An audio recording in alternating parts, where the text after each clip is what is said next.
Buffy Allen with Ray and Pointer Properties. Welcome to 721 Euclid Avenue, an all-new construction house in the Crestline neighborhood of Mountain Brook. Come on in and take a look.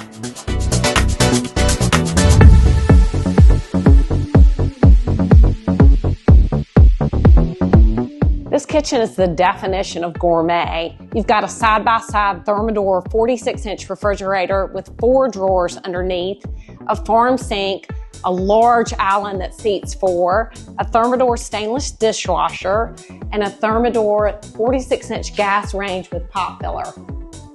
There's nothing better than new construction in Crestline. 721 Euclid lives large. It has 7 bedrooms and 6 baths, a living room with limestone fireplace, a main level garage, and there's a separate spacious den and office also on the main level, and an extra big den halfway up the stairwell.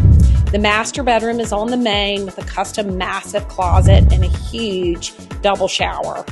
Upstairs, you're going to find 4 bedrooms with custom closets and 3 full baths. Downstairs is a large sunny den in the basement with metal sliding doors, a separate playroom, and 3 large bedrooms and 1 full bath. There is an awesome large covered private porch for those football Saturdays leading out to a finished backyard. And there's 2 walk-in attics.